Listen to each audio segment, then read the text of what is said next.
नित्यानंद श्री अद्वैत गदाधर शिवासदि गौर भक्तवृंद।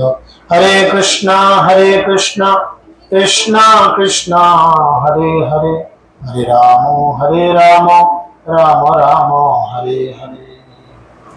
सकले जोरहात करे बोलो नम नमो भगवते वासुदेवाय। ओम नमो भगवते वासुदेवाय। ओम नमो भगवते वासुदेवाय। हरि ओम तत्सत। हरे कृष्ण। सकल के आंतर्जातिक कृष्ण भवनामृत संघ तथा इस्कन नामट्टेर पक्ष থেকে अग्रिम रथयात्रार प्रति शुभेच्छा अभिनंदन। सकलेर रथयात्राय सुस्वागतम। আপনারা সকলেই জানেন এবছরের রথযাত্রা আগামী রবিবার সোজা রথ।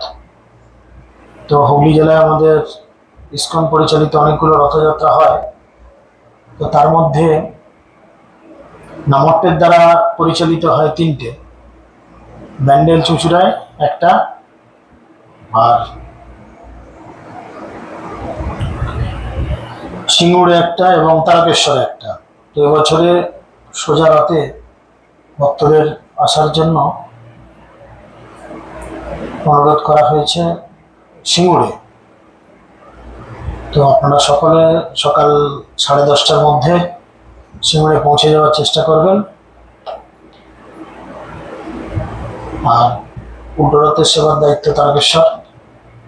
এছাড়া রথের মধ্যবর্তী দিনের কিছু সেবা হয়তো আসতে পারে, এখনো সেরকম কোনো নোটিশ আসেনি, আসলে আপনাদের জানানো হবে।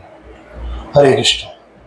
তো আজকে আমরা ভক্তি জীবনের সঙ্গে রিলেটেড কতগুলি বিষয় জানব। এটা বহু প্রতীক্ষিত, বহু আলোচনার বিষয় যে শুদ্ধ ভক্তি করতে গেলে আমাদের কতগুলো জিনিসের প্রয়োজন হয়। যেমন ভালো তরকারি রান্না করতে গেলে ভালো মশলার প্রয়োজন হয়, নাকি না? আপনারা সকলে রান্না বান্না করেন তো। ভালো তরকারি রান্না করতে গেলে মশলা এবং তরি তরকারি ভালো হওয়া চাই। এখন দাগি আলু বা সেই সবুজ সবুজ আলু, ক্যাঁট আলু যদি হয়, বা মশলা যদি কোনো ব্র্যান্ডেড ভালো কোম্পানি না হয়ে লোকাল ইট গুঁড়োর মতো মশলা হয়, তাহলে কি তরকারির টেস্ট হবে ভালো? কি মনে হয়, ভালো হবে? ভালো তরকারি করতে গেলে ভালো কিছু জিনিসের অ্যারেঞ্জমেন্ট করা দরকার। তো ঠিক সেরকম আমরা ভক্তি জীবনে যদি ভালো কিছু চাই, আমাদের সপ্তম আচার্য সচ্চিদানন্দ ভক্তিবিনোদ ঠাকুর তিনি আমাদের কতকগুলো রুলস, কতকগুলো নিয়ম বলে দিয়েছেন। শুদ্ধ ভক্তি কে কে করতে চান? হাত তুলুন যে আমরা শুদ্ধ ভক্তি চাই। খুব ভালো। তো শুদ্ধ ভক্তি করতে গেলে কতগুলো রুলস, নিয়ম তিনি বলেছেন। তো আপনারা সকলেই জানেন এই কীর্তন যেখানে ভক্তিবিনোদ ঠাকুর বৈষ্ণবের গুণবন্দনা করেছেন। কৃষ্ণকে পেতে গেলে বৈষ্ণবকে সন্তুষ্টিকরণ করার সর্বপ্রথম প্রয়োজন। ওহে বৈষ্ণব ঠাকুর দয়ার সাগর, এ দাসে করুণা করি, দেহ পদছায়া শোধ হে আমারে, তোমার চরণ ধরি। অর্থাৎ আমাকে শোধন করো, আমাকে শোধন করো। শোধন কখন করতে হয়? কোনো বস্তু যখন কোনো খারাপ জিনিসের সংস্পর্শে আসে, সেটা নষ্ট হয়ে যায়, তখন সেটাকে শোধন করতে হয়। শোধন করলে সেটা আবার পূর্ব অবস্থায় ফিরে আসে। তাই আমরা জীব, আমাদের প্রকৃত অবস্থান কি না? আমরা কৃষ্ণের নিত্য দাস বা নিত্য দাসী। তাই আমরা যদি সেই অবস্থানে নিজেদের ফিরে যেতে চাই, আমাদের জীবনে বৈষ্ণবের কৃপা করুণা অবশ্যই প্রয়োজন। তো সেই জন্য তিনি বৈষ্ণব ঠাকুরের কাছে প্রার্থনা করছেন যে আমার মতো অধপতিত জীবকে আপনি কৃপা করে শোধন করুন এবং আপনার চরণে স্থান দিন। তো চরণে স্থান দেওয়ার কথা বলা হয়েছে। তো তিনি তার সঙ্গে দুইটি লাইন বলেছে, যে দুটি লাইন খুবই প্রাসঙ্গিক। যেন কি না, 6 বেগ দমি 6 দোষ শোধি 6 গুণ দেহ দাসে 6 সৎসঙ্গ দেহ হে হামারে, বসেছি সঙ্গের আসে। মানে 4 6 24টা এখানে জিনিস আলোচনা হবে, একদিনে নাও হতে পারে। প্রথমে বলেছে 6টা বেগ, দ্বিতীয় বলেছেন কি 6টি দোষ, 3 নাম্বার বলেছে 6টি গুণ, আর 4 নাম্বার বলেছে 6টি সৎসঙ্গ।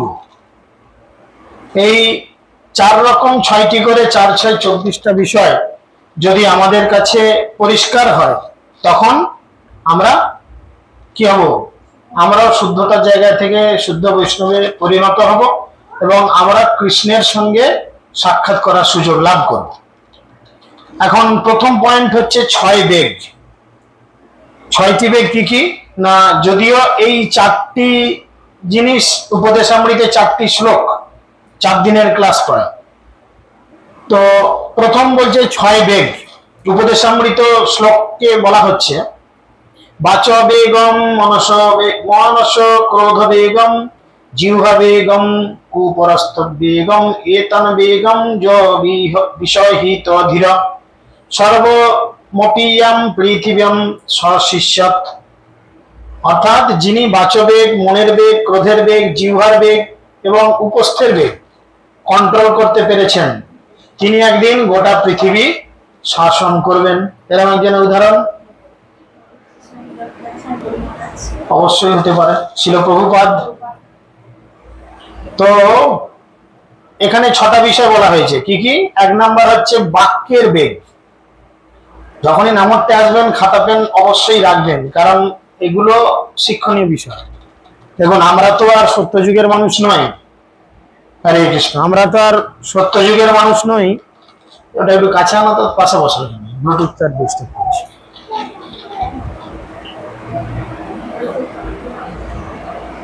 হরে কৃষ্ণ। আমরা সত্যযুগের মানুষ কেউ নই যে আমরা শুনে শুনে মনে রাখতে পারবো। সত্যযুগে মানুষ সবকিছু শুনে শুনে মনে রাখতো, যার জন্য তখন বলা হতো যে মানুষের স্মৃতিশক্তি খুব প্রখর। তো প্রথম হচ্ছে বাক্যের বেগ। 1 নাম্বার বাক্যের বেগ। বাক্যের বেগ কিরকম না, কৃষ্ণ সম্বন্ধীয় কথা ছাড়া জড়জাগতিক কথা, বৃথা গালগপ্প, রাখো ও ডিস্টার্ব হচ্ছে, বৃথা গালগপ্প, প্রজল্প, অপরকে উদ্বেগ ও দুঃখকর বচন প্রয়োগ, এগুলো কি করতে হবে কি বন্ধ করতে হবে? কি মনে হয়? জোরে বলুন। 1 নাম্বার কি বন্ধ করতে হবে না, কৃষ্ণ সম্বন্ধীয় কথা ছাড়া জড়জাগতিক কথা বন্ধ করতে হবে। আমরা বলি নাকি না? বলেন তো? তাহলে চেষ্টা করতে হবে, একদিনই হবে না, ধীরে ধীরে। যে ভগবান সম্পর্কিত কথা ছাড়া আমরা অন্য কোনো কথা বলবো না। আমাদের কাছে যাই অন্য কিছু কথা আসুক, বলবো না, কিন্তু আমরা ঠিক তার উল্টো আচরণ করি। দিবস রজনী আবল তাবল পচাল পাড়িতে পারো, তাহার ভিতর কেন কি একবার গোবিন্দ বলিতে না। আমরা সারাদিন এই মুখে অনেক কিছু কৃষ্ণ কথা ছাড়া উল্টো পাল্টা অনেক কিছু কথা বলি, কিন্তু মুখ দিয়ে কৃষ্ণ উচ্চারণ আমরা করি না। তো সেই জন্য প্রথম হচ্ছে বাক্যের বেগ। কৃষ্ণ সম্বন্ধীয় কথা ছাড়া জাগতিক কথা আমাদের বলা বন্ধ করতে হবে। বৃথা গালগপ্প, সময় পেলেই ফাঁক পেলেই আমাদের সবার উৎপাতের একটা যন্ত্র আছে, তাই না? আগে যেমন সবার উৎপাতের যন্ত্র ছিল টিভি। যে বাড়িতে টিভি নাই সে বাড়িতে বাবা তার মেয়েকে পর্যন্ত বিয়ে দেয় না, আর বিয়ে দিলেও টিভি জামাইকে কিনে দেবে বিয়ে দেয়। এখন যে বাড়িতে মোবাইল নেই সে বাড়িতে মানুষ থাকে বলে মনে করে না। এই মোবাইল একটা বিরক্তকর জিনিস, যেটা সময় পেলেই আমরা বন্ধু বান্ধব, আত্মীয় স্বজন, বাবা মা, ছেলে পুলে, বন্ধু বান্ধবী, প্রেমিক প্রেমিকা, তাদের সঙ্গে লেগে পড়ি গাল গপ্প করতে, তাই না? তো এই ধরনের চিন্তা করতে হবে যে বৃথা গালগপ্প যেন আমার জীবনে না থাকে। তৃতীয় কি? প্রজল্প। প্রজল্প মানে এই ধরনের কিছু গ্রাম্য কথা।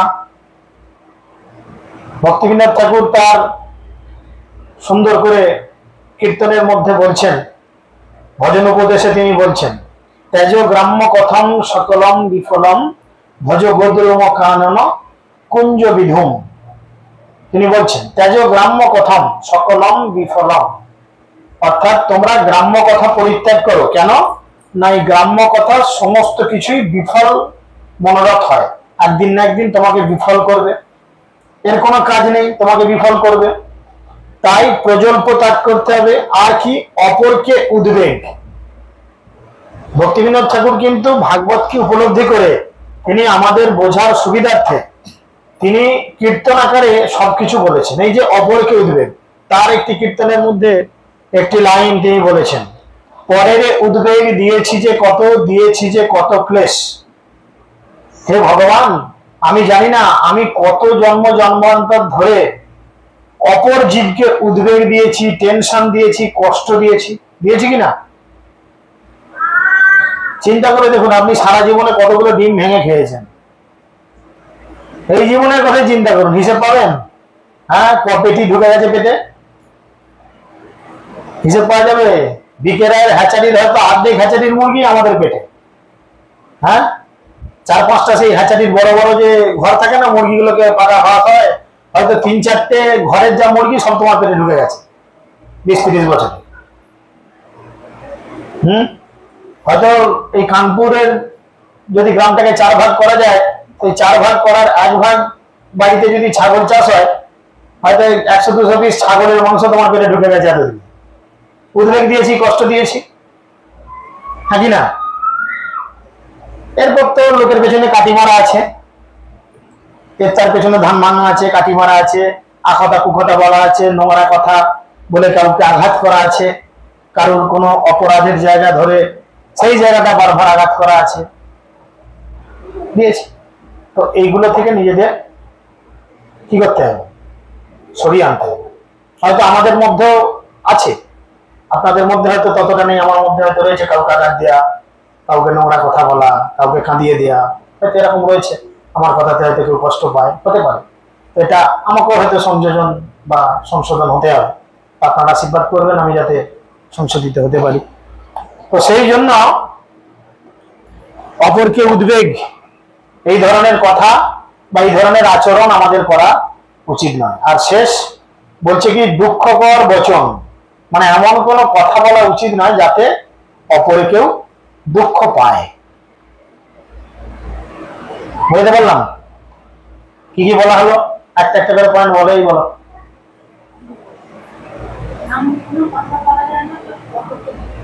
শেষটাই মনে পড়ল আগে, যাক বলো, তারপরে বলো, তুমি বলো। পাখার আওয়াজে কি শুনতে পাচ্ছ না? তাহলে কথা বন্ধ করে দাও। তাহলে বলো মিঠু। খুব ভালো, খুব সুন্দর। তারপর কেউ একজন, আপনি বলেন, পেছনে বলেন, মাতাজি বলেন, কি বলে শুনতে পারেন, নিজের বলেন। আচ্ছা, খুব ভালো। আর আপনি বলেন কোনো কিছু, কি বলছেন?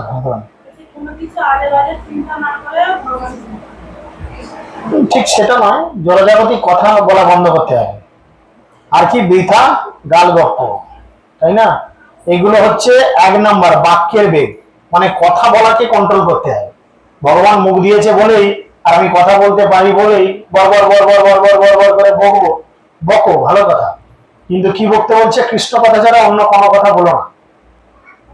মুখকে জড় ভরতের মতো বন্ধ, চাবি দিয়ে রাখো। মুখ খুললে ভগবানের কথা বলার জন্য মুখ খুলো, নাহলে মুখ খুলো না। কারণ মুখ অন্য কিছু বলতেই পারে, তাহলে তুমি বিপদে পড়বে, তোমার ভক্তি নষ্ট হবে। এটা বাক্যের বেগ গেল। দ্বিতীয় হচ্ছে মনোবেগ, নানা রকমের মন গড়া কার্যকলাপ, সংযমহীন মন, যা চায় তাই করা, এই আচরণ বন্ধ হতে হবে। অনেক সময় আমাদের মন যা চায় তাই করি, বলেন অনেকে, কিন্তু গীতার শিক্ষানুযায়ী এইরূপ আচরণ কি আমাদের করা উচিত?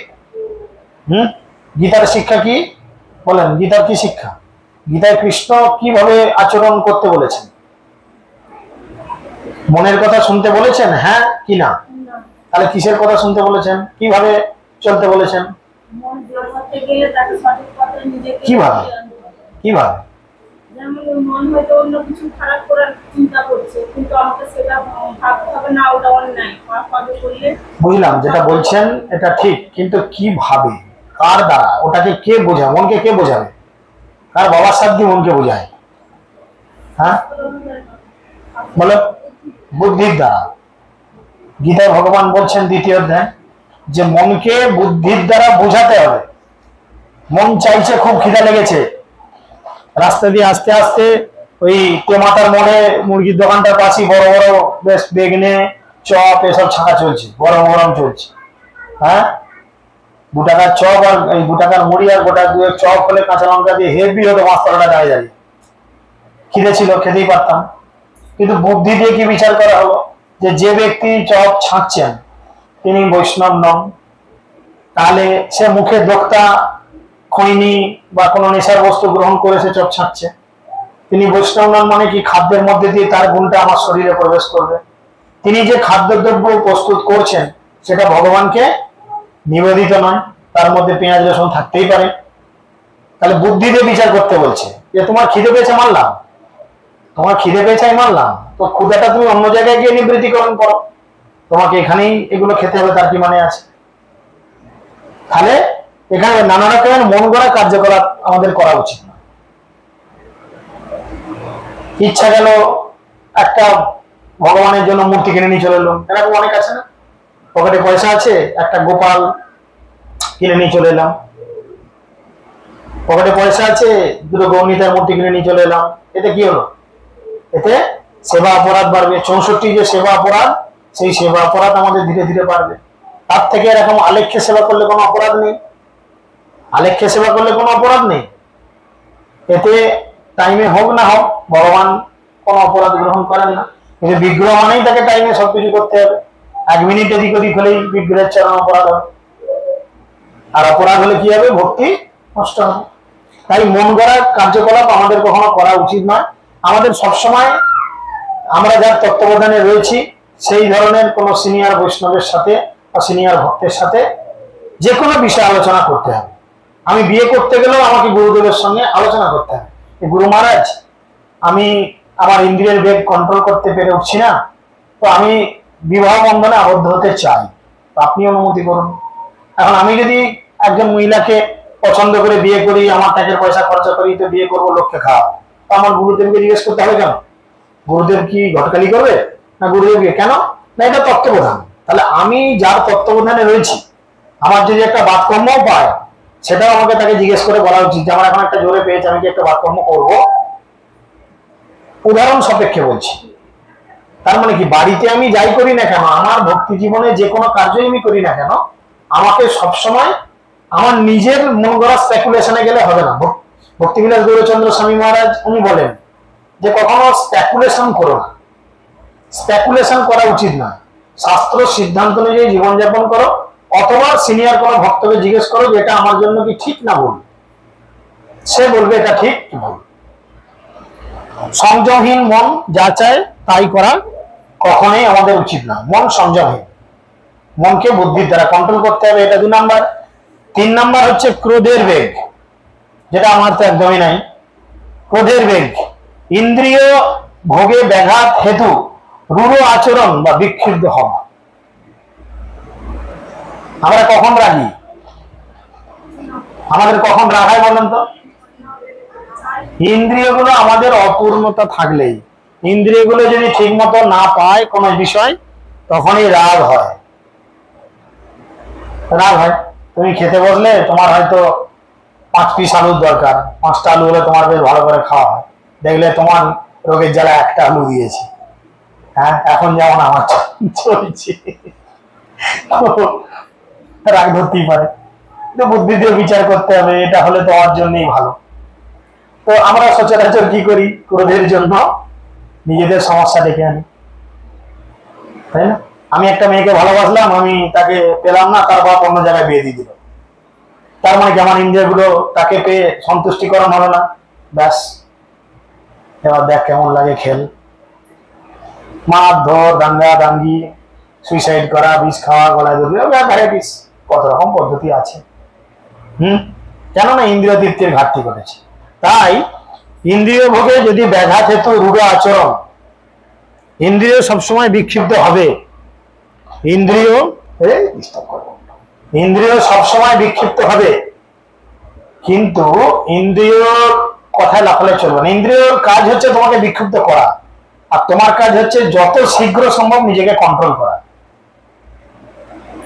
অনেকের আছে শাশুড়ি বৌমা ঝগড়া হলো, এখন মোটামুটি 3 দিন মাথা গরম আগুন হয়ে রয়েছে, কিরে কেমন আছিস, এই আমাকে এখন ফোন করিনি, কেন রে কি হয়েছে রে, আমার শাশুড়ির সঙ্গে জোর ঝগড়া হয়েছে, তুই 3 দিন পর ফোন কর, মাথা ঠান্ডা হলে কথা বলবি, এখনো মাথা গরম না, বিশাল মাথা গরম, কি বলতে তোকে কি বলে বসবো, তাই না?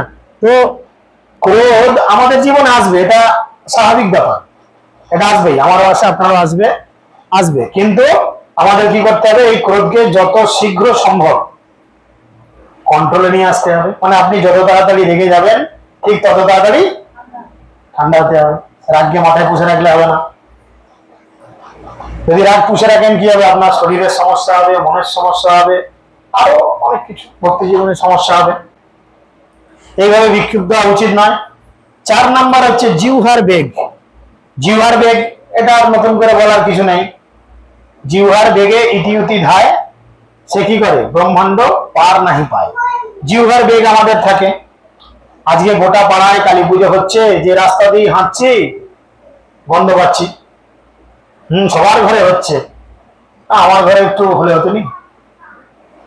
বাইরে যাচ্ছি 2 দিন ধরে ট্রেন জার্নি, ট্রেনেতে কি সুন্দর হেঁকে হেঁকে যাচ্ছে, আন্ডা বিরিয়ানি আন্ডা বিরিয়ানি আন্ডা বিরিয়ানি, আবার যখন গলায় তুলসী মালা দেখছে, টিকি দেখছে, বলছে ভেজ বিরিয়ানি ভেজ বিরিয়ানি, সেখানে বেশি করে চিল্লাচ্ছে, ইত্যাদি ইত্যাদি চলে। তো আপনি দেখলেন এখানে কোনো ভক্ত নাই, আমি একলা যাচ্ছি, 2 দিনের ট্রেন সফর, কি খাবো, না খেলে বাঁচবো কি, দাও দিকে একটা ভেজ বিরিয়ানি দাও, পেঁয়াজ খেয়ে দেওয়া নাই তো, বলো না ও পেঁয়াজ খেয়ে দেওয়া, হয়তো পেঁয়াজ দেওয়া নাই, কিন্তু যে কড়াইতে রান্না হয়েছে সে কড়াইতে পেঁয়াজ রসুনের কড়াই, সে কড়াইতে এর আগের বারে মাংস রান্না হয়েছে, তাইনি? তাহলে শুদ্ধতা কি হলো? জিহ্বার বেগ কন্ট্রোল করা উচিত, এতে ভক্তিতে উন্নতি হবে। উদরের বেগ, অতিরিক্ত ভোজন, এটা আমার না বলাই ভালো, তাই না? অতিরিক্ত ভোজন, অতিরিক্ত বেশি খেলে কি হবে? অতিরিক্ত বেশি খেলে কি হয়? ওজন বাড়বে, এটা ব্যাপার নয়। অনেকে আছে বেশি, বলেন না, তাও নয়, সেটা পরে বাড়ে, এখন হয়তো পারে না। অতিরিক্ত খাদ্য গ্রহণ করলে কি হয়? উত্তর ঠিক কেউ দিতে পারছে না, কি হবে? স্বাস্থ্যসম্মত উত্তর দিতে হবে। যত বেশি খাবে ইন্দ্রিয়গুলো তত সবল হবে, ইন্দ্রিয়গুলো তত সবল হবে। ফলে কি হবে? ফলে কি হবে? ইন্দ্রিয় সবল হলে ইন্দ্রিয় ভোগ করতে চায়, লোকে বলে না খেতে পেলে শুতে চায়, এখন কার সঙ্গে শুতে চায় সেটা পরের কথা, তাই না?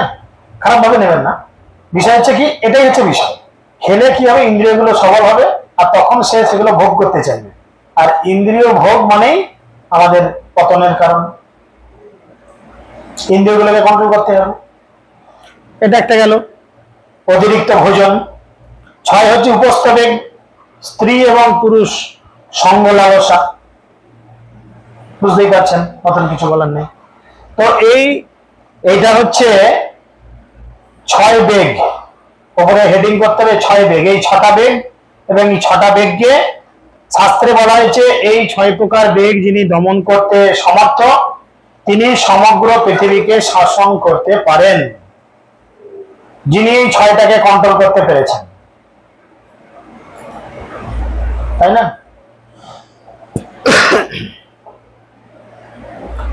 পরবর্তী পয়েন্ট, 6টা দোষ।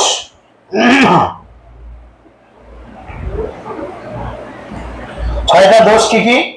প্রত্যাহার প্রয়াজশ্চ প্রজল্প নিয়মগ্রহ জনসঙ্গশ্চ লৌলঞ্চ সরবিধ ভক্তি বিনশ্যতি। এখানে রূপ গোস্বামী বলছেন 6টা দোষ। আমরা এতক্ষণ জানলাম 6টা বেগ, এরপরে হচ্ছে 6টি দোষ। 6টি দোষ কি কি? 1 নাম্বার প্রত্যাহার। প্রত্যাহার মানে প্রয়োজনের অতিরিক্ত দ্রব্যের সংগ্রহ এবং সঞ্চয়। প্রত্যাহার মানে বেশি খাওয়া দাওয়া নয়, সেটা আগের পয়েন্টে হয়ে গেছে। প্রত্যাহার মানে প্রয়োজনের থেকে বেশি দ্রব্যের সঞ্চয় বা অর্থের সঞ্চয়। বেশি অর্থ, বেশি টাকা, বেশি পয়সা চিন্তা করলে কি হবে? কি হবে? মাথায় চিন্তা আসবে, হ্যাঁ, যে আমার এত টাকা আছে, কোন ব্যাংকে সুদ বেশি দিচ্ছে, কোথায় কোন পলিসিটা করলে মাসে আমি বেশি টাকা পাবো, তাই না? আর কিভাবে ব্যবসা করলে আমার ব্যবসায় আরো বেশি উন্নতি হবে, চিন্তা হচ্ছে। দেখুন, ভগবান আমাদের জন্মানোর সাথে সাথে আমাদের খাদ্য এবং বাসস্থান ঠিক করে রেখেছেন। আমরা ইচ্ছা করলে কেউ 50 গ্রাম চালেরও বেশি ভাত খেতে পারবো না, পারা যাবে? ভগবান আমার জন্য হয়তো 100 কিলো চালের ভাত, 100 কিলো চালের ভাত আমি সারা জীবনে খাবো, ভগবান আমার জন্য ঠিক করে রেখেছেন যে আমি 50 বছর বাঁচবো, আর 50 বছরে আমি 100 কিলো চালের ভাত খাবো। আমি 100 কিলো 50 গ্রাম খেতে পারবো না, আমি 100 কিলোই খাবো। কি করে? দেখা গেল আমি খুব পেটুক, আমি সারাদিনে 2-3 বার ভাত খাই, যখনই খিদে পাই অন্য কিছু খাইনি, ভাতই খাই, তাহলে 50 কিলো চাল তো আমার জন্য বরাদ্দ। সেটা আমি 40 বছরই খেয়ে ফেলেছি, 100 কিলো চালের ভাত। তাহলে বাকি 10 বছর তো আমি বাঁচবো, আমার তো আয়ু 50 বছর দিয়ে পাঠিয়েছে, তাহলে সেই 10 বছর ভগবান আমাকে আরো 50 কিলো চাল দেবে, যেটা খেয়ে নিয়েছি যখন আবার দেবো? ভগবান দেবে না কিন্তু। কারণ ভগবান আমার জন্মানোর সাথে সাথে আমার জন্য খাদ্য বাসস্থান অ্যালার্ট করে দিয়েছে, তুমি এর বেশি পাবে না। তখন কি হবে না, ভগবান কৃপা করে আমাকে একটা এমন রোগ দেবে যার জন্য আমি আর ভাত, মুড়ি, চাল, রুটি কিছু খেতে পারবো না, হয়তো কোমায় চলে গেলাম। এরকম অনেক রুগী আছে 5 বছর, 10 বছর, 15 বছর, 20 বছর কোমাতে পড়ে থাকে। কোমা মানে কি? শুধু ব্রেন মানে হার্ট বেঁচে রয়েছে, বাকি শরীর মৃত। বাকি শরীরে কোথাও আর সেন্স নাই, কিন্তু তার হার্ট ধুক করে চলছে। সে ব্যাল ব্যাল করে তাকিয়ে পড়ে থাকে, খাওয়ালেও খায় না, কিছুই করে না, চুপচাপ পড়ে থাকে। এরকম অনেক রুগীপত্র রয়েছে, কোমায় চলে যায়, হয় না? তো তার ফলে কি হয়, 10 বছর সে খেতে পায় না, কিন্তু যেহেতু বাকি 10 বছর তার জীবন আয়ু বর্তমানে বেঁচে রয়েছে, তাই বাকি 10 বছর তাকে বাঁচতে হবে, কিন্তু কিছু খেতে পারে। ওই জন্যই আমাদের গুরু মহারাজ শ্রী শ্রীমৎ জয়প্রতাপ স্বামী গুরু মহারাজ খুব সুন্দর করে একটা কথা বলতেন, যেটা ভক্তি বিজয় ভগবত মহারাজও বলতেন, প্রায়ই বলেন, বেশি খাবি তো কম খা, কম খাবি তো বেশি খা। কি বলতেন? মানে বেশি দিন বাঁচবি তো কম করে খা, কম দিন বাঁচবি তো বেশি করে খা। চিন্তা করো কি করবে তুমি। সেই জন্য আমাদের অতিরিক্ত দ্রব্যের সঞ্চয় বা অতিরিক্ত দ্রব্যের জন্য লালসা করা উচিত না, এটা ভক্তি নষ্ট করে। মাথায় সব সময় টাকা টাকা করে চিন্তা হবে, রাত্রে শুয়ে চিন্তা হবে আমার ঘরে আলমারিতে টাকা আছে, ঘরটা খিল দিয়েছিস তো? বউকে জিজ্ঞেস করে, কি গো ঘরটা খিল দিয়েছো তো? হ্যাঁ, মেন গেটে চাবি দিয়েছো তো? কাঠিটা লুকিয়ে রেখেছো তো? কেন চিন্তা হবে এরকম? কিন্তু একজন ভিখারির কি চিন্তা আছে? হ্যাঁ, এরকম একজন উদাহরণ দেন। খোলা বাচা সিধা, তার ঘর ছিল ফুটো, চাল ছিল ফুটো, বিছানায় শুয়ে শুয়ে সূর্য চন্দ্র মেঘ তারা দেখতো, এত সুন্দর বাড়ি। মহাপ্রভু এসে বলছে, তুমি যে কি ধনে ধনী আমি সমগ্র নবদ্বীপবাসীর কাছে জানিয়ে দেবো। সে বলছে, প্রভু আপনি আমাকে সঙ্গে কেন এরম করেছেন? বলো না, আমি জানিয়ে দেবো তুমি যে কি ধনে ধনী। তিনি কি ধনে ধনী ছিলেন? কৃষ্ণ ধনে ধনী ছিলেন, যার ফলে সেই ধন চুরি হওয়ার তার কোনো ভয় থাকেনি। ঘরের দরজাই নাই তো সে শুয়ে আছে, কি চুরি করি কান? গলায় সোনার একটা চেন পরে গেলে, হ্যাঁ হয়তো 2 ভরি একটা সোনার চকচকে চেন পরে যাচ্ছেন, এখান থেকে হয়তো হেঁটে ঘর যেতে হবে, পারবেন শান্তিতে যেতে? 14 বার কাপড় চাপা দেবেন বা ঘরে খুলে রেখে আসবেন। আর যদিও গলায় থাকে,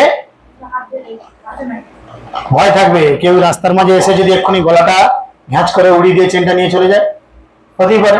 কিন্তু গলায় যদি একটা তুলসী কাঠের মালা থাকে, কেউ যদি আসেও, সে কি গলা কাটবে? উড়িয়ে কি হবে? কোনো কাজের নাই, ওর কোনো লাভ নেই। তাই আমাদের সঞ্চয় সম্পর্কে কনসাস হওয়া দরকার। জীবনে অতিরিক্ত টাকা পয়সা, অতিরিক্ত সম্পত্তি, অতিরিক্ত কিছু, এটা ভক্তি নষ্ট করে। ওই জন্য ভগবানের কাছে কখনো এই ধরনের প্রার্থনা করা উচিত নয়। আমরা অনেকেই করে ফেলি, ঠাকুর আমার গাড়ি দাও, বাড়ি দাও, স্বামীর ইনকাম দাও, ব্যাংক ব্যালেন্স দাও, কোটি কোটি টাকা ব্যাংক যেন ট্রানজাকশন হয়, এই হয় তাই হয় চাই, তো এইগুলো ভক্তি নষ্ট করে। ভক্তি জীবনে এসে যদি আমরা দেখি যে কারুর গাড়ি বাড়ি টাকা পয়সা বেশি হয়ে গেছে, তাহলে জানবেন তাকে কৃষ্ণ কৃপা করছেন না, কৃষ্ণ কপট ভাবে মায়া দেবীকে দিয়ে তাকে কৃপা করাচ্ছেন। আর ভক্তি জীবনে এসে আপনি যত ফকির হবেন, যত গরিব হবেন, যত আপনি দিনহীন হবেন, যত আপনার ভিখারির দশা হবে, তত জানবেন আপনি কৃষ্ণের কৃপা পাচ্ছেন, কৃষ্ণ আপনাকে করুণা করছেন, তাই না? 2 নম্বর প্রয়াস, পার্থিব সম্পদ লাভের জন্য অত্যাধিক প্রচেষ্টা। পার্থিব সম্পদ, জড় সম্পত্তি, জমি, সোনা, রূপ ইত্যাদি বিভিন্ন প্রপার্টি, এর জন্য অত্যাধিক প্রচেষ্টা, এটা ভক্তিকে নষ্ট করে দেয়। সারাদিন শুধু এই নিয়েই চিন্তা চলবে, সারাদিন শুধু এই নিয়েই চিন্তা চলবে। প্রজল্প মানে বৃথা বাক্যালাপ, অবশ্যই গ্রাম্য কথা, এর আগের বারে আলোচনা করলাম, এগুলো পরিত্যাগ করা দরকার। 4 নম্বর নিয়ম আগ্রহ, নিয়মের প্রতি অত্যাধিক আগ্রহ কিংবা নিয়মকে অবহেলা। খুব বেশি ভক্তি দেখানো আর খুব বেশি অবহেলা, দুটোই কিন্তু ভক্তি নষ্ট করে, দুটোই ভক্তিকে নষ্ট করে।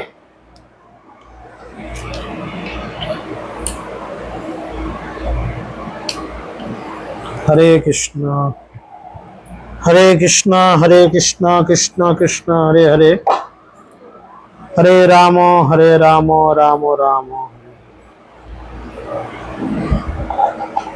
হরে কৃষ্ণ। নিয়মের প্রতি অত্যাধিক আগ্রহ কিংবা নিয়মকে অবহেলা করা।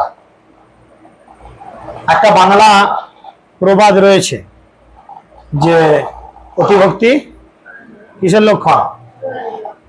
অতিভক্তি চোরের লক্ষণ। তাই বলছে নিয়মের প্রতি অতিরিক্ত আগ্রহ দেখানো। এরকম একটা ঘটনা রয়েছে, যেমন একজন ব্যক্তি প্রত্যেক দিন মঙ্গল আরতি 4:30টার সময় করেন,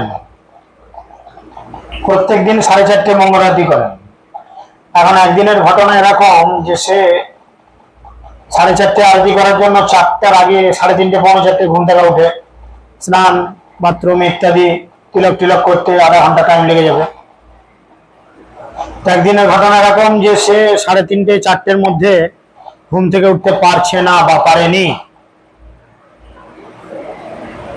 তখন তিনি লক্ষ্য করেছেন যে কেউ যেন তাকে এসে তুলে দিচ্ছে।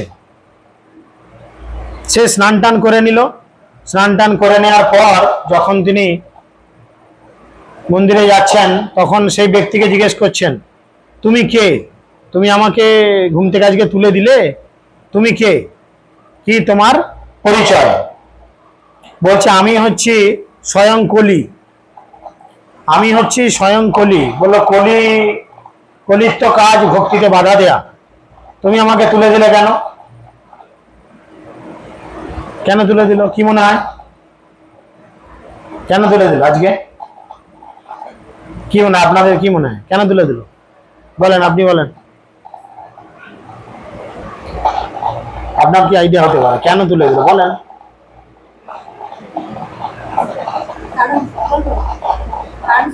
প্রতিদিন এক টাইম করতে করতে তার মনে একটা অহংকার জন্মেছে, আর সেই অহংকারটা সে বড়াই করতো। আর যদি না করতে পারে খেলার বলতে পারবে না, খেলার বলতে পারবে না যে প্রতিদিন আমি আরতি করি টাইমে। তাই কলি কি করলো? তাকে তুলে দিয়ে অহংকারটাকে বজায় রেখে দিল।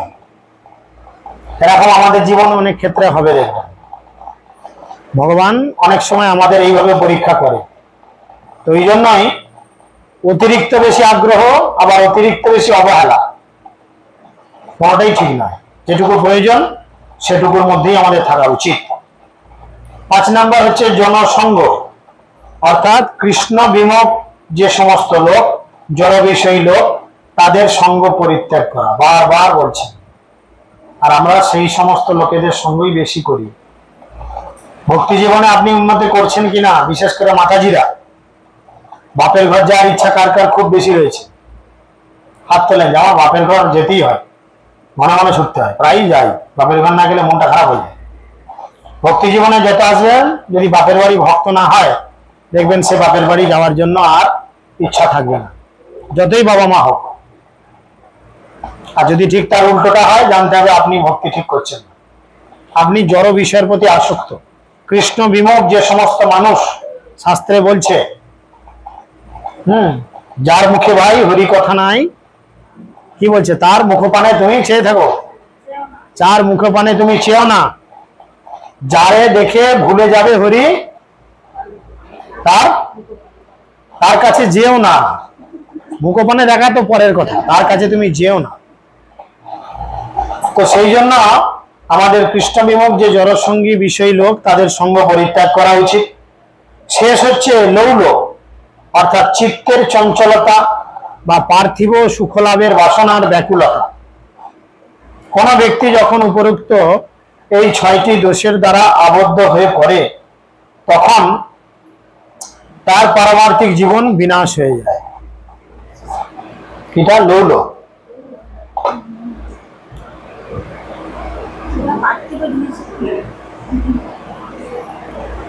চিত্তের চাঞ্চল্যতা, পার্থিব সুখলাভের বাসনা, ব্যাকুলতা।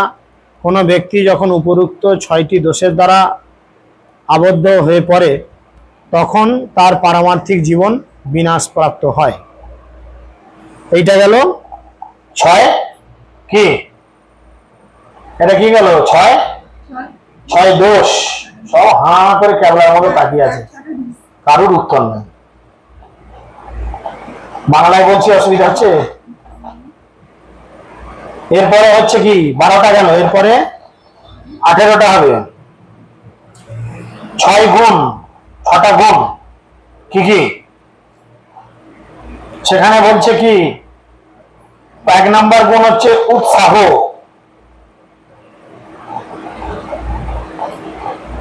এই 6টা গুণ আমাদের মধ্যে যদি আসে, এই যে 6টা গুণ বলা হবে, এই 6টা গুণ যদি আমাদের মধ্যে আসে, তাহলে আমাদের ভক্তিতে উন্নয়ন হবে। 1 নাম্বার হচ্ছে উৎসাহ, ভজন সাধন অর্থাৎ ভগবত সেবা অনুশীলনের যে উৎসাহ, সেটা আমাদের মধ্যে আসা দরকার।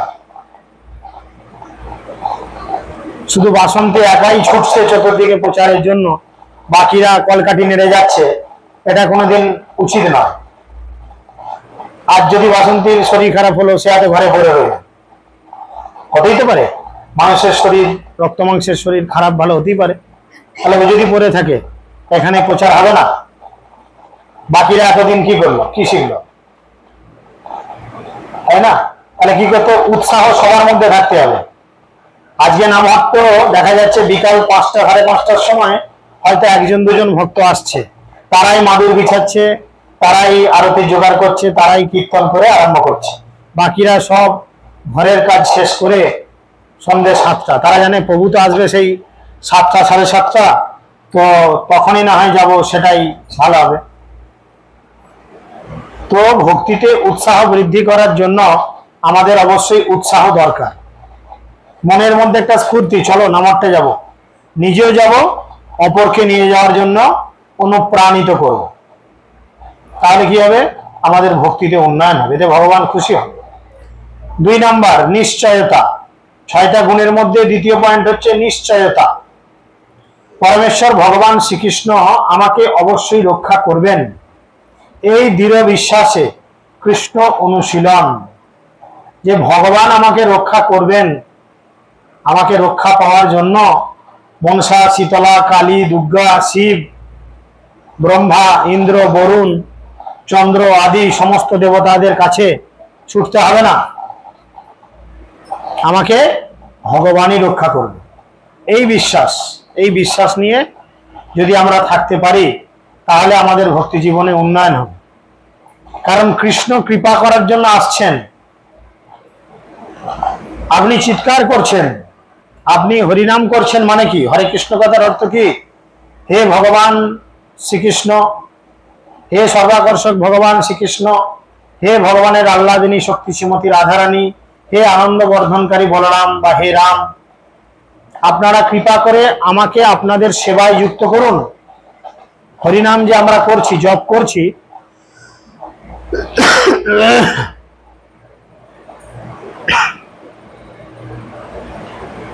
এই কথার অর্থ তো তাই। কিন্তু দেখা যাচ্ছে আমরা ভগবানের সেবা করার জন্য নিজেরা উদ্গ্রীব হচ্ছি, অথচ ঘরের দরজা বন্ধ করে রেখেছি। তাহলে ভগবান কি করে ঢুকবে? আপনারা আমাকে আসতে বললেন, প্রভু আসুন, আমাদের এখানে একটু ক্লাস দিন, আমরা একটু ভগবত কথা শ্রবণ করব। দেখা গেল গেটে খিল দেওয়া রয়েছে, আমি ফাঁকে এসে দরজা ধাকাচ্ছি, খোল রে ভাই, খোল রে ভাই, ইয়ার গেট খোলে না। তার মানে কি? তার মানে কি দাঁড়াচ্ছে? আমার আপনাকে ডাকছি ঠিকই, আমার আপনাকে প্রয়োজন নেই। আমি ভগবানকে ডাকছি, ভগবান তুমি আমাকে কৃপা করো, তুমি আমাকে উদ্ধার করো, তুমি আমাকে রক্ষা করো। ভগবান কৃপা করার জন্য আসছে, কিন্তু আমরা আমাদের হৃদয়রূপ দরজা বন্ধ করে রেখে দিয়েছি। হৃদয়রূপ দরজা কখন লক হয়ে যায় বলুন তো? কখন লক হয়? ভক্তিতে উৎসাহ নষ্ট হয়ে যায়। একটা কারণেই লক হয়ে যায়, একটা কারণ, বৈষ্ণব অপরাধ। ভগবান শ্রীকৃষ্ণ বলছেন, মনুষ্যনাং সহস্রশু কশ্চিৎ যতচিৎ সিদ্ধায়, অর্থাৎ সহস্র সহস্র মানুষের মধ্যে একজন আমার সেবা করার জন্য উৎসাহ দেখায়, বৈষ্ণব হয়, আর আমরা সেই বৈষ্ণবের সম্পর্কে খারাপ কথা বলি, খারাপ চিন্তা ভাবনা করি, খারাপ আচরণ করি। বৈষ্ণব বা বৈষ্ণবী পুরুষ হতে পারে, স্ত্রী হতে পারে, আমরা কথা বলি, তার ফলে কি হয়? নামের চরণে অপরাধ হয়, আমাদের সব হয়, গাড়ি বাড়ি সবকিছু হয়, টাকা পয়সা সব হয়, কিন্তু ভক্তিটা চাবি পড়ে যায়। কখন সে চাবি খোলে? যখন আমরা আবার সেই বৈষ্ণবের চরণে গিয়ে ক্ষমা ভিক্ষা চাই, তখন আমাদের ভক্তির চাবি আবার খোলে, তখন আমরা আবার ভক্তিতে আনন্দ লাভ করতে পারি। তাই কৃষ্ণ যে রক্ষা করবে এটা আমাদের জানা দরকার। 3 নাম্বার হচ্ছে কি? ধৈর্য। ভগবত প্রেম লাভের জন্য ধৈর্য। এ বিষয়টা এমনই বিষয় যে খুব তাড়াতাড়ি এটা আমরা লাভ করতে পারি না। শাস্ত্রে বলে কি? অল্প ভাগ্যে দাস নাহি করেন ভগবান, অল্প ভাগ্যে দাস নাহি করেন ভগবান। কম ভাগ্য হলে ভগবান তাকে তার কাছে গ্রহণ করেন না।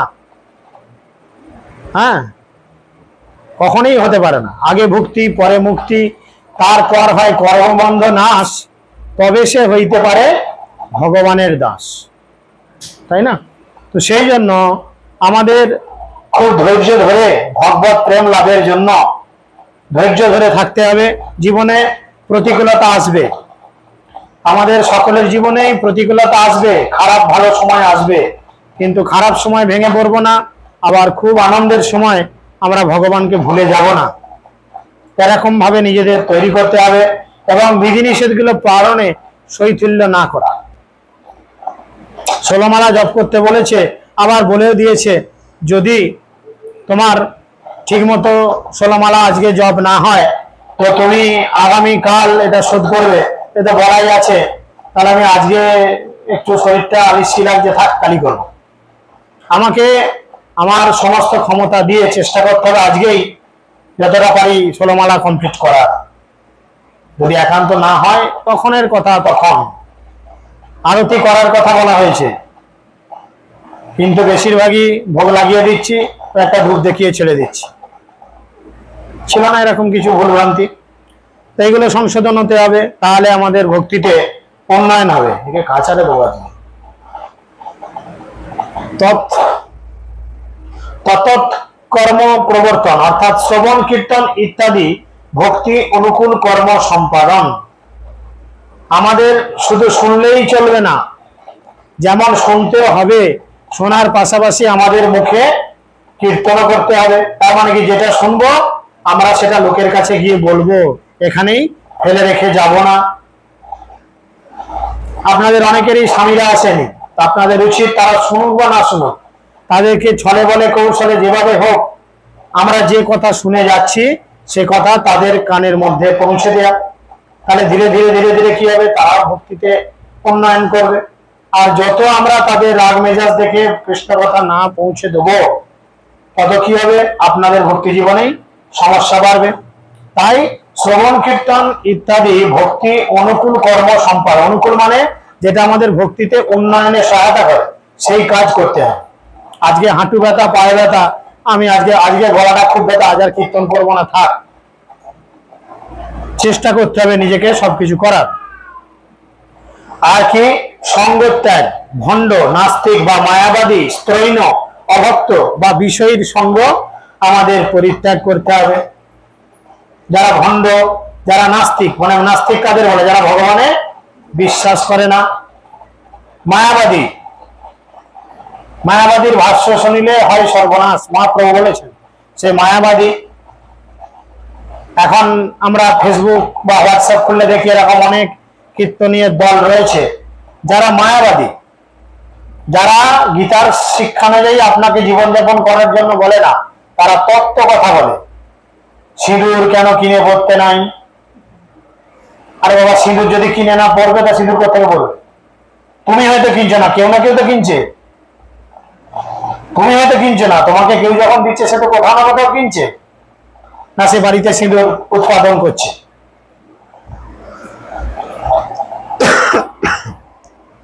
করছে না? এরকম বিভিন্ন কথা রয়েছে। তো যাই হোক, এই মায়াবাদীদের সঙ্গ ত্যাগ করা উচিত। অভক্ত যারা, যারা ভক্ত নয় তাদের সঙ্গ, এবং যারা বিষয়ী, বিষয়ী মানে যারা বিষয়ের প্রতি আসক্ত, কারণ তাদের সঙ্গ করলে আপনার মন হবে মলিন, আর মলিন হইলে মন নহে কৃষ্ণের শরণ। 6 নম্বর, শতবৃত্তি। পূর্বতন মহান বৈষ্ণব আচার্যদের পদাঙ্ক অনুসরণ। নিজের মন গড়া স্পেকুলেশন না করে পূর্বতন আচার্যগণ যা বলছেন সেটা কোনোভাবে তর্ক না করে আমাকে মেনে নিতে হবে। এটা কলিযুগ, এটা কলিযুগ। কলিযুগে সবকিছু হয়তো শাস্ত্রসম্মত ভাবে সম্ভব নয়। তাই যেমন মহাপ্রভু বলে গেছিলেন যে 64 মালা জপ না করলে তার হাতের জল শুদ্ধ হয় না, কিন্তু শিল প্রভুপাদ আসলেন, তিনি হৃদয়ঙ্গম করলেন যে এই কলিযুগের মানুষ 64 মালা জপ করার সময় করতে সত্যি পেরে উঠবে না, কিন্তু 16 মালা করে ওঠার টাইম পাবে। তাই তিনি সেটাকে মিনিমাইজ করলেন। এখন কেউ এখানে তর্ক করতে পারে, প্রভু মহাপ্রভু তো শাস্ত্রে বলে গেছে। খালি গলায় শোনা যাচ্ছে? ঝামেলাটাকে বন্ধ করলে মনে হয় সুখে থাকে।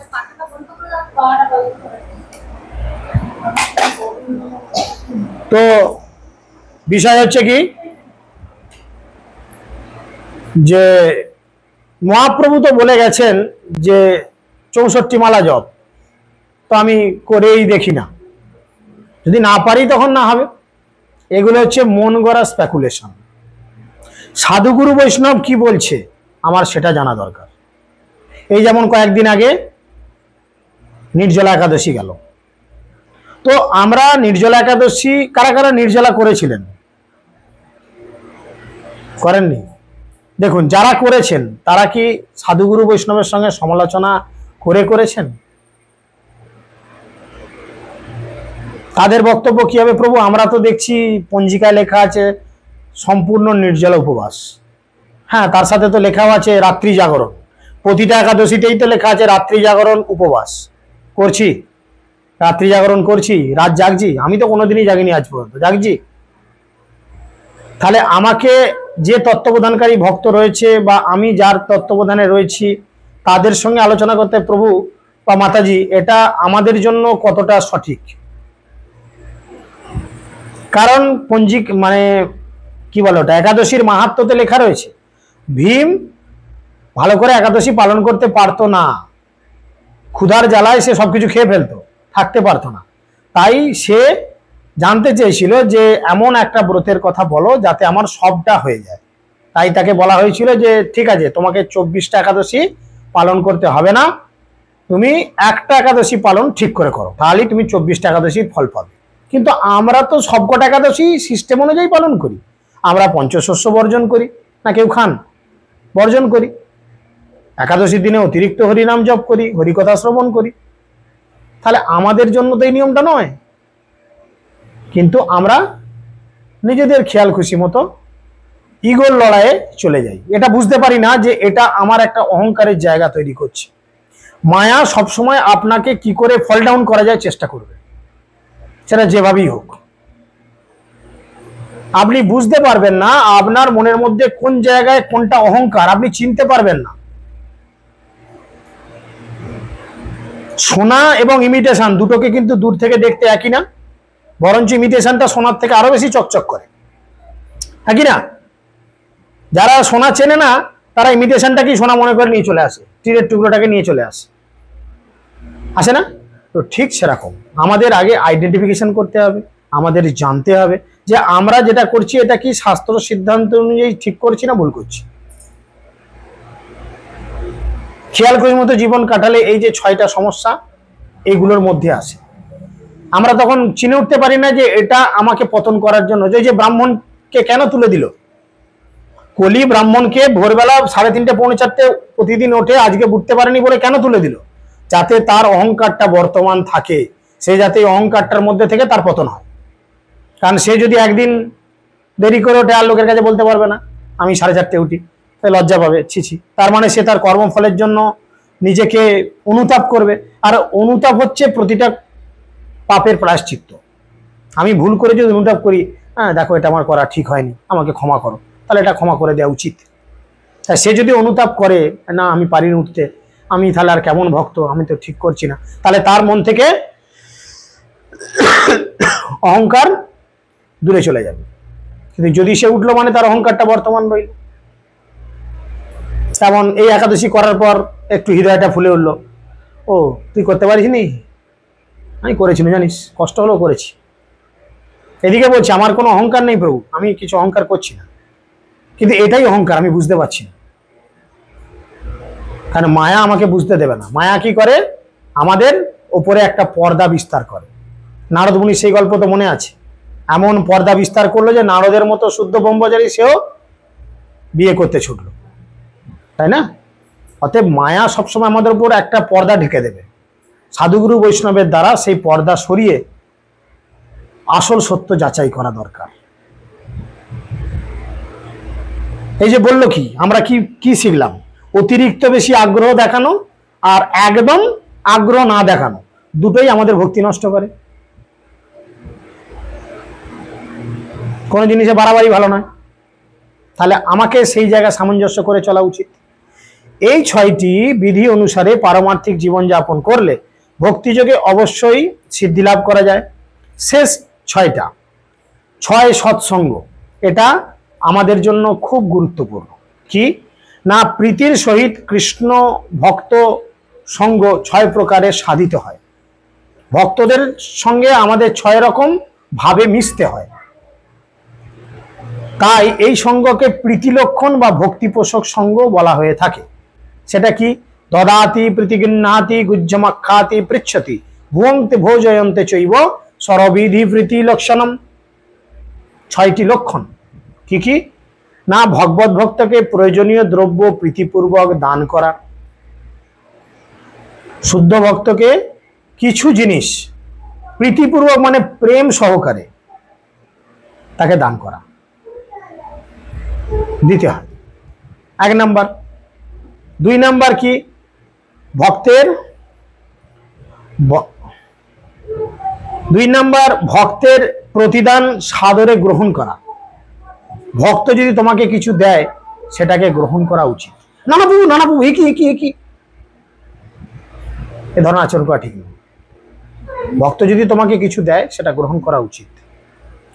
নিজের মনের কথা ভক্তের নিকট অকপটে প্রকাশ করা, অর্থাৎ ভক্তের কাছে সবসময় সত্য কথা বলা, বা ভক্তের কাছে নিজের মনে যা অভিলাষ, যা ইচ্ছা, যা হচ্ছে মনের মধ্যে যা ছুটছে সেই সত্য কথা বলে দেওয়া উচিত।